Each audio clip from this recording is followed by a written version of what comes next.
नमाज की गुस्ताखी करते हुए क्या कहा वो जरा आप सुने। है ना, ख्वाजा मतलब हिजड़ा ही तो होता है ना, ख्वाजा मतलब हिजड़ा ही तो होता है। आप देखें डिक्शनरी की किताब फिरोजुल लुगात में ख्वाजा के माने हिजड़ा बताया हुआ है, फिरोजुल लुगात में ख्वाजा के माने हिजड़ा बताया हुआ है। अब वो मुख्तलिफ कौमों में मुख्तलिफ माने हैं बहरहाल, लेकिन हमारे यहाँ ख्वाजा हिजड़ों ही को कहा जाता है।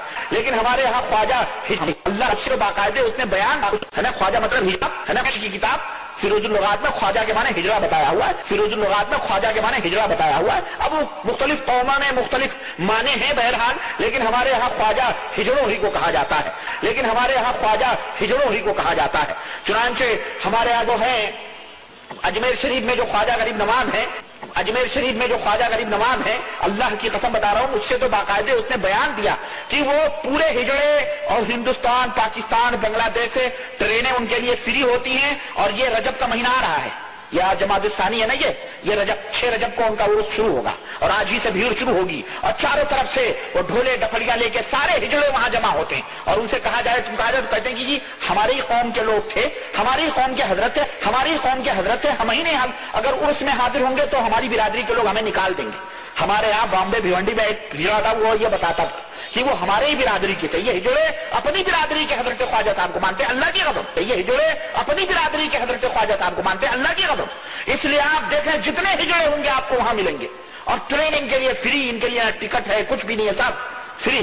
क्योंकि मर्दों का डब्बा अलग होता है, औरतों का डब्बा अलग होता है, इनका तो कोई डब्बा ही नहीं होता है, ये तो बेडब्बे के होते है ना। तो इसके लिए कहते हैं कि हमें कोई डब्बा बताओ, हमारा तो कोई डब्बा ही नहीं तो टिकट दो तो डब्बा दो, डब्बा तो है ही नहीं तो फिर टिकट कहां। तो ये सब माफ है इनके लिए। तो बाकायदा ये हिजड़े जाते हैं अजमेर के अंदर और पूरा इज्तिमा होता है। और आज भी अल्लाह की कसम आज भी जाके देखो, चारों तरफ से हिजड़े हिंदुस्तान से, पाकिस्तान से, बांग्लादेश से अपनी अपनी टोलियां बना के जाते हैं और ये कहते हैं कि ख्वाजा साहब हमारे ही थे, कि ख्वाजा साहब हमारे ही थे। ख्वाजा का मतलब उसने बताया हिजड़ा होता है। पहली चीज कहा कि ख्वाजा का मतलब क्या होता है, हिजड़ा। दूसरा कि सारे हिजड़े जाते हैं अजमेर, और अजमेर जाओ तो उनसे पूछो कि क्यों अजमेर जाते हो, तो वो हिजड़े कहते कि ख्वाजा साहब हमारी ही कौम में से थे, माज़अल्लाह अस्तगफिरुल्लाह, यानी ख्वाजा हिजड़े थे वो बोल रहा है। अब बोलता भिवंडी के हिजड़े ने मेरे को बताया, मेरे समझ में नहीं आया हिजड़े के पास गया क्यों था।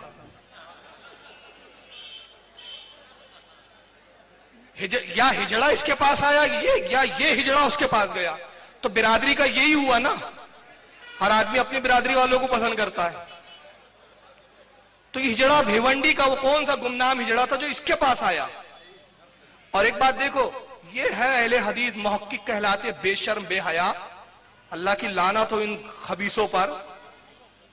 हदीस आप सुनाओ तो कहते ज़ईफ है, इसका रावी ज़ईफ है, हिजड़े का बयान मुअत्तबर है। पैमाना देखो, ये पैमाना है। अगर आप कोई हदीस सुनाओ किसी बुजुर्ग की फजीलत में, किसी आलिम की फजीलत में, किसी नबी की फजीलत में, तो फजीलत हजम नहीं होती तो फौरन कह देंगे ये हदीस ज़ईफ है, इसका रावी जो है वो झूठा है, इसका रावी सही नहीं है, इसका रावी ज़ईफ है, इसका रावी मुअत्तबर नहीं है, फला इमाम ने कहा कि ये रावी पर एतमाद ना किया जाए, और ये हिजड़ों पर एतमाद कर लेता है, हिजड़ों के बयान को मुस्तरद मान लिया। एक चीज। और तीसरा क्या बोलता है, ट्रेन में हिजड़े जाते तो उनका डब्बा ही नहीं होता। इसको बड़ी गहरी तहकीक है यार। भाई हम मर्द हैं, सीधा ट्रेन में जाते अपना, मैं तो कितना सफर करता हूं ट्रेनों का, दिन रात प्रोग्रामों में रहता हूं, तो भाई मैं अपना रिजर्वेशन का टिकट देखता हूं, बोगी नंबर देखता हूं, सीट नंबर देखता हूं, जाके बैठ जाता हूं। आज तक तौफीक ही नहीं, पता ही नहीं चला कि ट्रेनों में हिजड़ों का डब्बा रहता कहां है, औरतों का काम, मर्दों का, इसको बड़ी तहकीक है। तो समझ में आ रहा है कि कौन किस बिरादरी का है। मगर बहरहाल मैं कुछ इल्मी भी जवाब दूंगा ताकि इनके होश ठिकाने आ जाए। उसने फिरोजुल लुगात का हवाला दिया। उसने कहा फिरोजुल लुगात जो उर्दू जबान की, उर्दू लुगत मुअत्तबर लुगत है उर्दू जबान की, उसने कहा फिरोजुल लुगात में हिजड़े का मतलब, एक ख्वाजा का मतलब हिजड़ा है। आइए जरा फिरोजुल लुगात को देखते हैं। मैं आपके सामने फिरोजुल लुगात ला रहा हूं, ये फिरोजुल लुगात है, वही डिक्शनरी जिसका इसने हवाला दिया। अब मैं बारहा कहता आ रहा हूं कि जाहिलों का नाम गैर मुकल्लिद होता है, इसको लिख लें आप। और मैंने कल भी कहा, जब भी कोई कहे कि मैं अहले हदीस से बोलना, अच्छा अच्छा माशाल्लाह आप जाहिल है, बस ये उनका नाम रख दो आप। फिरोजुल लुगात इस सफा आपके सामने आ रहा है, इसका सफा नंबर 597। 597 پر خواجہ کا مطلب کیا لکھا ہے فیروز اللغات میں، آئیے ذرا دیکھتے ہیں پہلے. یہ انڈر لائن کیا ہوا ہے، خواجگان، خواجہ کی جمع، فے لکھا ہے، فے سے معنی فارسی کا لفظ ہے. یہ خواجگان فارسی زبان کا لفظ ہے. پھر لکھا ہے میم زیل، اس کا مطلب ہے مذکر. یہ لفظ مذکر ہے، مؤنث نہیں ہے. یعنی غور کریں، اہل زبان اس کو سمجھ رہے ہوں گے، یہ لفظ ہی مذکر ہے، مؤنث نہیں ہے. اور ہجڑا کون ہوتا ہے؟ جو نہ مذکر ہوتا ہے نہ مؤنث ہوتا ہے، لیکن یہ مذکر ہے. خداون خواجہ کے معنی، خواجگان خواجہ کی جمع، مالک آقا سردار لوگ. پھر لکھا ہے خواجہ، خداون صاحب سردار آقا. توران میں سادات کا لقب، ایران کا شہر ہے توران، وہاں پر سادات جو سید لوگ ہوتے ہیں، اہل رسول ہوتے ہیں، ان کو خواجہ کہا جاتا ہے، سیدوں کو خواجہ کہا جاتا ہے. کشمیریوں کا لقب، کشمیریوں کا کیوں؟ کیونکہ بہت خوبصورت ہوتے ہیں، گورے گورے ہوتے ہیں، یہ ان کو بھی خواجہ کہا جاتا ہے. اب چوتھے نمبر پہ لکھا ہے ہجڑا. ایک معنی ہجڑا ہے، ایک معنی اس کے کیا ہے؟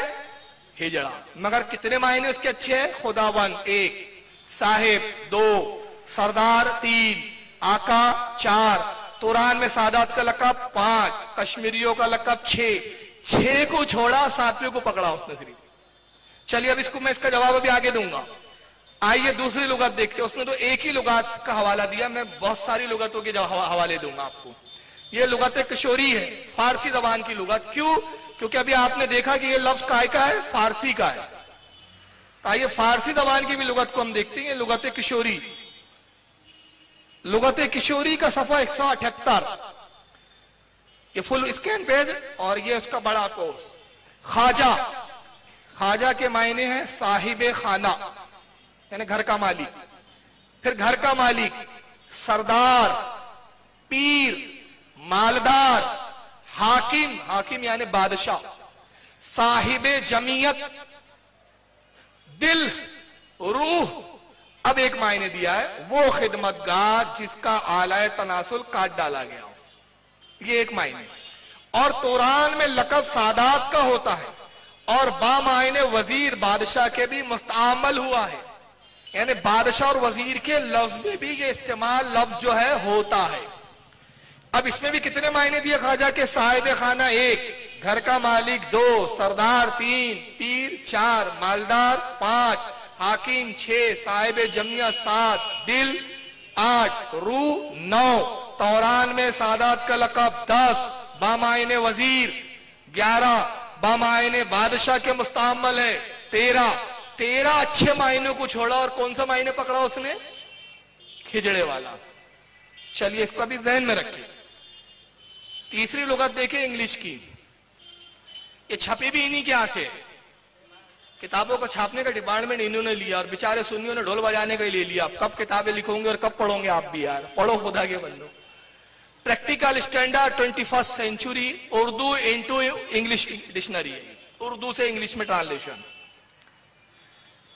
آئیے اس کے صفحہ نمبر 292 خواجہ کے معنی دیکھیں کیا لکھے. خواجہ ٹائٹل آف ریسپیکٹ، یعنی کہہ رہے ہیں کہ تعظیم کے لیے لقب کے طور پر یہ لفظ استعمال کیا جاتا ہے. تعظیماً یہ لفظ استعمال ہوتا ہے، توہین کے لیے نہیں، تذلیل کے لیے نہیں، بلکہ تعظیم کے لیے.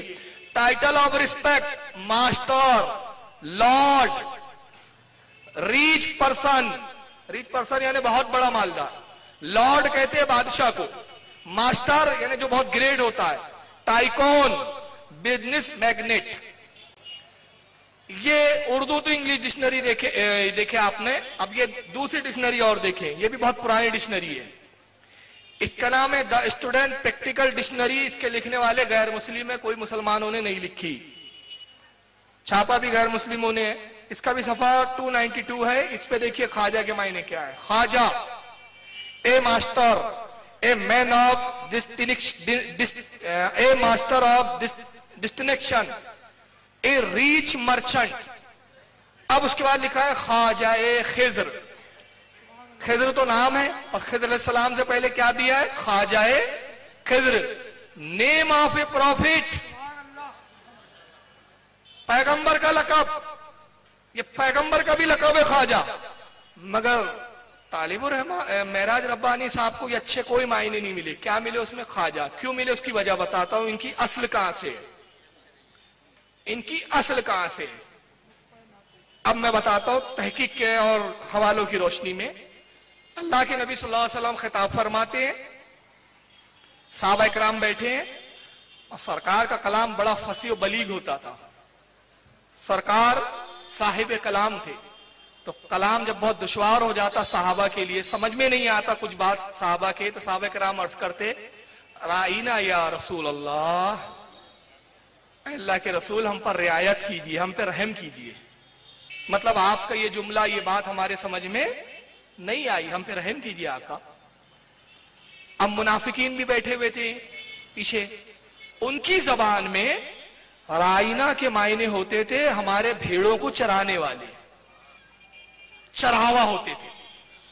और वो रसूलुल्लाह की तौहीन की नियत से राइना को राइना खींच कर पढ़ते थे और उसके मायने लेते थे ऐ हमारे भेड़ों को चराने वाले, और हंसते थे। एक मर्तबा एक साहबी, गालिबन मुआज इब्ने साद है या साद बिन मुआज है, या थोड़ा सा कंफ्यूजन हो रहा है मुझे जी, मुआज बिन साद है। देखिए माशाल्लाह हज़रत ने रहनुमाई कर दी। ये आलिम थे और उनकी जबान जानते थे। ये किसी वक्त ताखीर से आए, ये पीछे बैठे हुए थे और ये मुनाफिक पीछे बैठते थे, सामने नहीं बैठते थे। और साहबा तो सामने बैठने के लिए जुस्तजू करते थे कि रसूलुल्लाह के चेहरे ज़ेबा की जियारत करते रहे। ये पीछे, तो अब वो इत्तेफाक से उनको ताखीर हो गई किसी सबब से, पीछे बैठे। अब रसूलुल्लाह ने जैसी कलाम किया तो इन्होंने बीच में, साहबा ने कहा अराइना या रसूलुल्लाह, अल्लाह के रसूल हम पे रियायत कीजिए, तो इन्होंने भी खींचा अराइना या मोहम्मद, ऐ मोहम्मद हमारे भेड़ों को चराने वाले। साहबी थे वो, जलाल आ गया, तलवार खींची, निकाला, कहा मर्दूदो मेरे आका की गुस्ताखी करते हो, तुम्हारा सर कलम कर दूंगा मैं। शोर हुआ तो अल्लाह के नबी ने फरमाया मुआज क्या बात है? अर्ज़ किया या रसूलल्लाह ये तौहीन करते हैं आपकी। तो वो मुनाफिकों ने कसम खाना शुरू कर दिया। ये जुमला याद रखे, मुनाफिकों ने कसम खाना शुरू कर। हमारा मकसद वही नहीं है, हम तो वही बोलते जो आए सहाबा इकराम तुम कहते हो, जो नबी आपके मानने वाले कहते हैं हम भी वही कहते हैं। हमारा मकसद न तौहीन है, ये खामोखा इल्जाम लगा रहे। उन्होंने मतलब झूठ कहना शुरू किया। कुरान अजीम की आयत करीमा नाजिल हुई, पारा नंबर 1 सूरह बकरा आयत 104 की आयत नाजिल होती है, या अय्युहल्लज़ीना आमनू ला तक़ूलू राइना व क़ूलू ज़ुरना वस्मऊ वलिल काफ़िरीना अज़ाबुन अलीम। ऐ ईमान वालो, आज से राइना ना कहो बल्कि क्या कहो, उन्जुरना, अल्लाह के नबी आप हम पर नजरे करम कीजिए। और उसके बाद क्या कहा, वलिल काफिरीना अज़ाबुन अलीम, और काफिर जो झूठे हैं उनके लिए दर्दनाक अजाब है। तो राइना के एक मायने क्या थे, हम पर रहम कीजिए, हमारी रियायत कीजिए। ये मायने अच्छे थे, सहाबा जब इस्तेमाल करते थे तो अच्छी नीयत से करते थे, और यही लफ्ज़ जब मुनाफिक इस्तेमाल करते थे तो बुरी नीयत से करते थे। तो जब मुसलमान सुन्नी सहाबा की सुन्नत अदा करते हुए मोइनुद्दीन को ख्वाजा कहते हैं तो अच्छी नीयत से कहते हैं, मगर जब ये मुनाफिकों की औलाद ख्वाजा बोलता है तो उससे मुराद हिजड़ा लेता है। बात समझ में आ गई कि नसब नामा चला कहां से है, सिलसिला नसब मिलता किससे है। तो अच्छे सारे मायनों को छोड़ा और किसको पकड़ा उसने, ख्वाजा।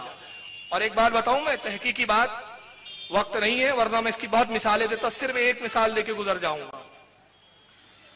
हमारी जबान में चाहे अरबी जबान हो, चाहे उर्दू या फारसी हो या और कोई जबान हो, एक लफ्ज के कई मायने होते हैं, अच्छे भी होते हैं बुरे भी होते हैं। मगर वही लफ्ज जब किसी बुजुर्ग शख्सियत की तरफ उसका इंतसाब किया जाता है या उनसे मंसूब होता है तो वहां अच्छे लफ्ज मुराद ली जाती है, और वही लफ्ज जब किसी बुरे के लिए इस्तेमाल होता है तो वहां बुरे मायने लिए जाते हैं। शख्सियत पर दारो मदार होता है अल्फाज के मायनों का। एक मिसाल ले दूं, रसूलुल्लाह की सबसे चहीती बेटी का नाम क्या है बताइए? सरकार की सबसे चहीती बेटी का नाम क्या है बताओ, कौन है? हज़रत फातिमा। और फातिमा के लफ्जी मायने क्या होते हैं आपको मालूम? वो औरत जो बच्चे को दूध ना पिलाए, ये लफ्जी मायने। अब बताइए आप अपनी बेटियों का नाम, मेरी खुद बेटी का अल्हम्दुलिल्लाह 2 बेटियां मेरी और दोनों बेटियों का नाम फातिमा है। ایک کا نام ہے شفا فاطمہ، ایک کا نام ہے ردا فاطمہ. آپ لوگ میں بھی سے بہت سب کی بچیوں کے نام فاطمہ ہے. تو آپ خدا را بتائیے جب آپ اپنی بیٹی کا نام فاطمہ رکھتے تو کیا یہ سوچ کے کہ وہ عورت جو دودھ نہ پلائے بچوں کو؟ نہیں. آپ کی مراد کیا ہوتی ہے؟ نبی کی بیٹی سے نسبت، ان کی کنیزی میں اس کا شمار ہو جائے تو بیڑا پار. یہ مراد ہوتی ہے نا. تو اچھی مراد لینا یہ اہل ایمان کا شیوا ہے، اور بری مراد لینا یہ منافقوں کا کردار ہے، اور یہ اسی سے ہے. اب آئیے دوسرا تصویر کرو. ان کو خواجہ غریب نواز کے آکے ہجڑے نظر آ گئے علماء سے معذرت کے ساتھ جی. ان کو خواجہ غریب نواز کے ہجڑے نظر آ گئے. سعودی عرب میں بیٹھ کر اس کو اجمیر کی زمین پہ ہجڑے نظر آ گئے. بغل میں کتنے ہجڑے ناچ رہے وہ نظر نہیں آ رہے. آئیے ذرا سعودیہ کے کچھ ہجڑوں کی جھلک دکھا دوں میں آپ کو.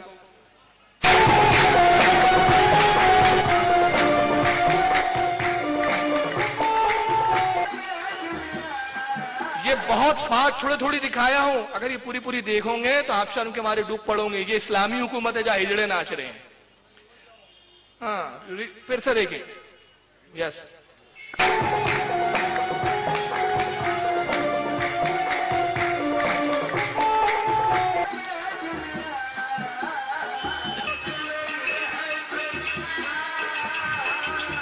بڑا شوق ہے ہجڑوں کا ان کو.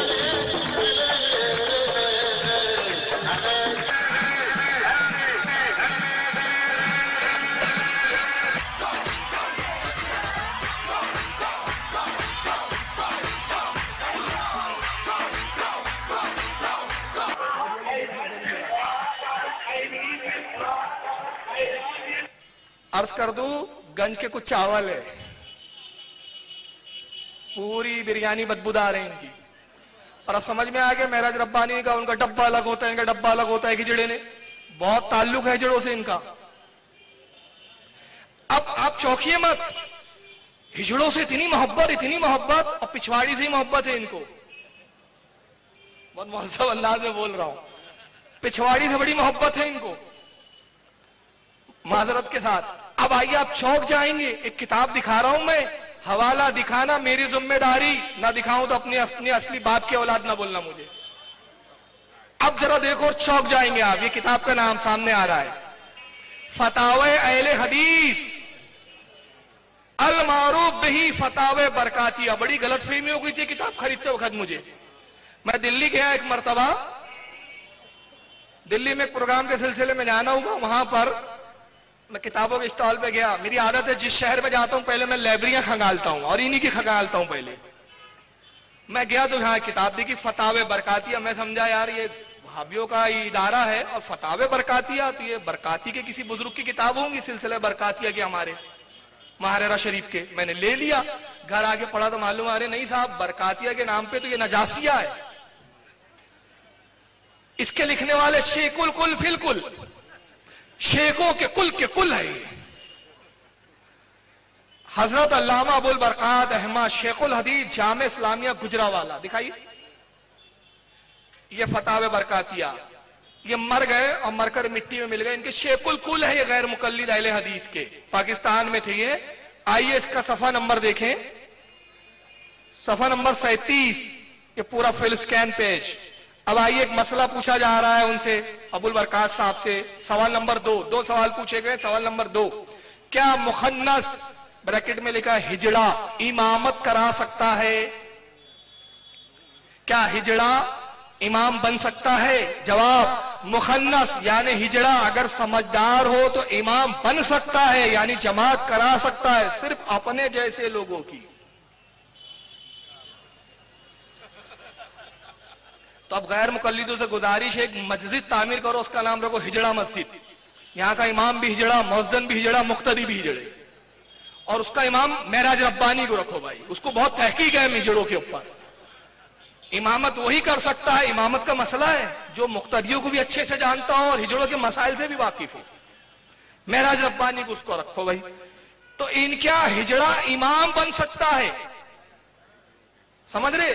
تو اگر خواجہ کے دربار میں کچھ ہجڑے جاتے ہیں تو اہل سنت اس سے بری، مگر تمہارے یہاں تو ہجڑے امام بنتے ہوئے نظر آ رہے ہیں. بھائی تم مقتدی کس کے ہو؟ تو اپنے بھی تو گریبان میں جھانکو پیارے ہو.